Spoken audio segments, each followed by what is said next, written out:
Hi friend, मेरा नाम नीरज कुमार पांडे। आज मैं आपको बताने जा रहा हूँ किरचॉफ के द्वितीय नियम के बारे में। एक बच्चे का कहना था जिसका नाम सोनू अली था कि सर किरचॉफ का द्वितीय नियम बताइए। तो बेटा देखिए, मैं बहुत ही कम समय लेते हुए आपको किरचॉफ का द्वितीय नियम बताऊंगा। किरचॉफ का प्रथम नियम मैं बताकर वीडियो अपलोड कर चुका हूँ, आप मेरे चैनल पे जाके प्लेलिस्ट में देख सकते हैं। बेटा आज मैं आपको बताऊंगा कि किरचॉफ का द्वितीय नियम होता क्या है। सबसे पहले हेडिंग हमने बनाया है कि किरचॉफ का द्वितीय नियम। बेटा किरचॉफ के द्वितीय नियम को लूप का नियम कहा जाता है, बंद पास का नियम भी कहा जाता है। किरचॉफ के द्वितीय नियम को याद रखिएगा कि लूप का भी नियम कहा जाता है, पास का भी नियम कहा जाता है। समझ रहे हैं? तो यहाँ पे हमने सबसे पहले हेडिंग बनाया कि किरचॉफ का द्वितीय नियम क्या है बेटा? किरचॉफ का द्वितीय नियम। चलिए आप नोट कर ले, उसमें एक पतली हेडिंग बना लीजिए, पास का नियम, उसी को लूप का भी नियम कहा जाता है। ठीक है, मैंने लिखा है कि किसी वैद्युत परिपथ में किसी बंद पाश में कार्यरत प्रतिरोधों एवं बहने वाली धाराओं के गुणनफल का बीजगणितीय योगफल उस पास में कार्यरत संपूर्ण विद्युत वाहक बलों के योगफल के बराबर होता है। आप यहां से देखकर नोट कर सकते हैं। साइड में देखिए फिगर भी मैं बना दिया हूं, इसलिए मैं पहले लिख दिया और फिगर बना दिया हूं कि बेटा मैं कम समय में आपको बेहतर तरीके से समझा सकूं। अब बेटा मैं 12th के जो छात्र हैं उनको बता दूं कि यह जो आर्टिकल है, यह जो टॉपिक है, वेरी वेरी मोस्ट इंपोर्टेंट है 12th वाले छात्रों का। जिन छात्रों को नहीं आता बेटा वो अच्छे तरीके से इसको देखें। ठीक है, चलिए देखिए है क्या, मैंने कहा क्या। पास के नियम में कहता है कि देखिए किसी वैद्युत परिपथ में किसी बंद पास, यानी कोई वैद्युत परिपथ है और कैसा होना चाहिए? बंद पास होना चाहिए, बंद जाल होना चाहिए, बंद एक लूप होना चाहिए। तो कह रहे कि किसी वैद्युत परिपथ में किसी बंद पास में कार्यरत प्रतिरोधों एवं बहने वाली धाराओं, यानी उसमें ध्यान दीजिए, इसमें धारा I1 बह रही है। ठीक है, और यहाँ पर क्या है? R1 प्रतिरोध है। इन दोनों का जो योगफल होगा वह बेटा क्या होगा? विद्युत वाहक बल के बराबर होना चाहिए। I1 और R1 का जो योगफल होगा वह विद्युत वाहक बलों के योगफल के क्या होना चाहिए? बराबर होना चाहिए। यही किरचॉफ का द्वितीय नियम है। यही क्या है? किरचॉफ का द्वितीय नियम है। समझिएगा, यहाँ पे देखिएगा I1 धारा की दिशा देखिए थोड़ा। अब मैं आपको बताने जा रहा हूँ कि बेटा I1 धारा की दिशा थोड़ा ध्यान से देखो। I1 धारा की दिशा ऊपर से नीचे की ओर है। I2 धारा की दिशा I1 के विपरीत है। थोड़ा ध्यान से देखो यार, I1 धारा की दिशा के विपरीत I2 धारा की दिशा है। और जब दोनों धाराएं विपरीत दिशा में, उस कंडीशन में आप क्या करेंगे? माइनस करेंगे। क्या करेंगे? घटा लेंगे। अगर समान दिशा है तो जोड़ दीजिएगा, विपरीत दिशा है धारा बनेगा तो घटा दीजिएगा। तो देखिए किरचॉफ के नियम में करना क्या है, हम सबसे पहले लिखेंगे I1 के संगत लिया गया है R1। ठीक है, थोड़ा इसमें मैं लिख दूं बंद पास, लिखेंगे बंद पास।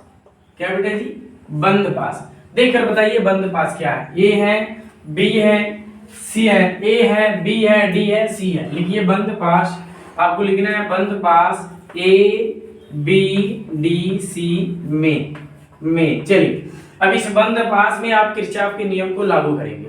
किरचॉफ ने कहा था कि धारा और प्रतिरोध का गुणनफल जो होता है विद्युत वाहक बलों के बराबर होता है। किरचॉफ ने कहा था कि धारा और प्रतिरोध का गुणनफल जो होता है विद्युत वाहक बलों के योगफल के बराबर होता है। विद्युत वाहक बलों के क्या होता है? योगफल के बराबर होता है। यही किरचॉफ का द्वितीय नियम है। तो देखिए यहाँ पे हम लिखेंगे I1 के साथ संगत प्रतिरोध R1 है। ध्यान से देखिए, I1 के साथ संगत प्रतिरोध क्या है? R1 है। तो लिखेंगे I1 और क्या? R1। फिर देखिए धारा बहने की दिशा क्या है? I2 और I1 एक दूसरे के विपरीत दिशा में। I2 और I1 एक दूसरे के, देखिए ऊपर वाली धारा नीचे आ रही है, नीचे से ऊपर जा रही है, विपरीत है। तो इस कंडीशन में आप माइनस कर लेंगे, घटा लेंगे। अब देखिए I2 के संगत प्रतिरोध क्या है? R2 है। I2 के संगत प्रतिरोध क्या है जी? R2 है। तो यहाँ पे हम लिखेंगे I2 R2 इक्वल में। चलिए आपने धाराओं और प्रतिरोधों का गुणनफल तो बता दिया, आपने धारा और प्रतिरोध के गुणनफल के बारे में तो बता दिया, लेकिन अब विद्युत वाहक बलों के बारे में बताना है, E1 और E2 के बारे में बताना है। E1 भी देखिए विपरीत दिशा में है, तो इस वजह से इसको भी आप माइनस करेंगे। लिखेंगे क्या? E1 minus E2।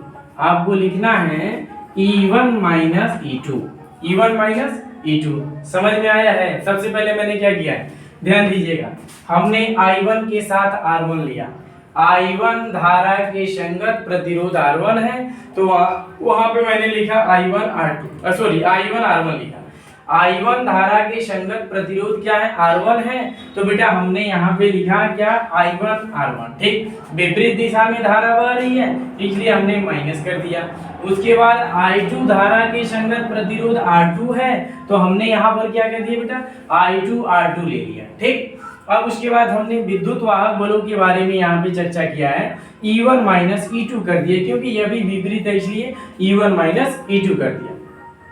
अब दूसरे बंद पास की बात करेंगे। देखिए ऊपर वाला बंद पास की बात किया, एक नीचे भी तो बंद पास है क्या? D और क्या? CEF लिखेंगे। बंद पास लिखना है आपको, बंद क्या पास, बोलिए मेरे साथ, बंद पास क्या है बेटा? D है और क्या है? DC और E, DCEF में। चलिए इसमें ध्यान दीजिए क्या है, इसमें ध्यान दीजिए, यह I2 धारा ही इसमें आ रही है, क्योंकि धारा I1 भी आ रहा है, I2 भी आ रहा है और सबका दिशा समान है। जब दिशा समान है तो इसमें क्या करेंगे? प्लस कर देंगे। क्या कर देंगे? प्लस कर देंगे।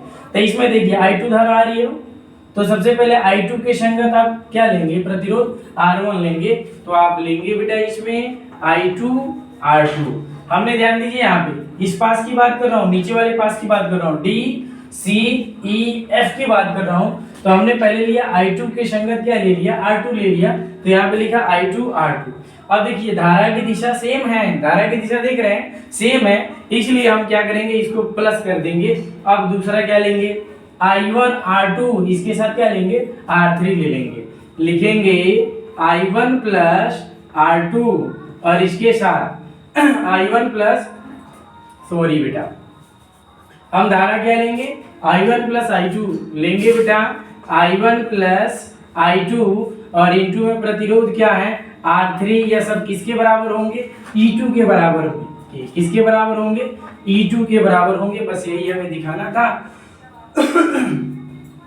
यही किरचॉफ का द्वितीय नियम है। यही क्या है? किरचॉफ का द्वितीय नियम। मैं एक बार और इसको रिपीट कर दे रहा हूँ, किसी छात्र को कोई दिक्कत होगा तो बेटा कमेंट के माध्यम से अपनी सुझाव आप दे सकते हैं। ठीक है, चलिए एक बार और मैं इसको रिवीजन कर दे रहा हूँ। सभी छात्र देखिए मैंने कहा क्या बेटा, एक बार और बेस्ट तरीके से समझने का प्रयास करें।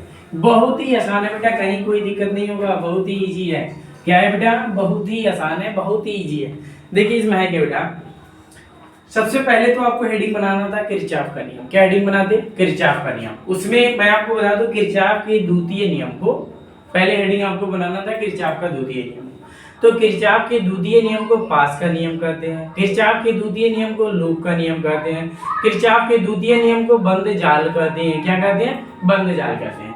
तो करना क्या है उसमें, आप पतली हेडिंग बनाएंगे पास का नियम, और उसमें आपको लिखना था कि किसी वैद्युत परिपथ में किसी बंद पाश में कार्यरत प्रतिरोधों एवं बहने वाली धाराओं का गुणनफल, यानी यह धारा है और यह प्रतिरोध है, इनका गुणनफल, इनको आपस में क्या कर देंगे? गुणा कर देंगे। गुणनफल का बीजगणितीय योगफल, मतलब बीजगणितीय योगफल उस पास में कार्यरत संपूर्ण विद्युत वाहक बलों के योग के बराबर होता है, यानी E के बराबर होता है। समझ रहे हैं? हमें यही बताना है कि I1 धारा और R1 धारा, इनका गुणनफल जो होता है, इनका गुणनफल जो होता है विद्युत वाहक बलों के योग के बराबर होता है। किसके बराबर होता है? विद्युत वाहक बलों के योग के बराबर होता है। यहाँ पे देखिए हमने बंद जाल बनाया, बंद पास बनाया। पहला पास क्या है? A B D C है। क्या है? A B C D है, लिखेंगे बंद पास। क्या लिखेंगे? बंद पास लिखेंगे बेटा, बंद पास। A है, B है, D है, C में A है, B है, D है और क्या करना? C में। ये बंद पास में हमें मानों को निकालना है। ठीक है, थोड़ा समझिएगा मेरे भाई, बहुत ही इजी है, कहीं कोई दिक्कत नहीं होगा। देखिएगा यहाँ पे I1 धारा के संगत R1 प्रतिरोध है, तो I1 धारा के संगत आपको क्या लेना है? R1 प्रतिरोध लेना है। धारा की जो फ्लो होने की दिशा है, बहने की दिशा है, देखिएगा I1 के विपरीत I2 है, I1 के विपरीत धारा I2 है, इस वजह से यहाँ पे आप माइनस कर देंगे।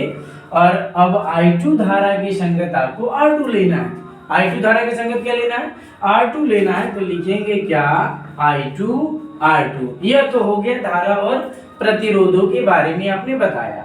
अब आपको इन V1 और E2 के बारे में बताना है, विद्युत वाहक बलों के बारे में बताना है। तो ध्यान दीजिए इनकी भी दिशा विपरीत है, तो इस वजह से इसको भी माइनस कर देंगे, E1 माइनस क्या हो जाएगा E2। पहले पास के बारे में आपने अच्छे से बता दिया, मैंने अच्छे से उसको एक एक करके बता दिया और मुझे आशा है कि आपको समझ में भी आ गया होगा।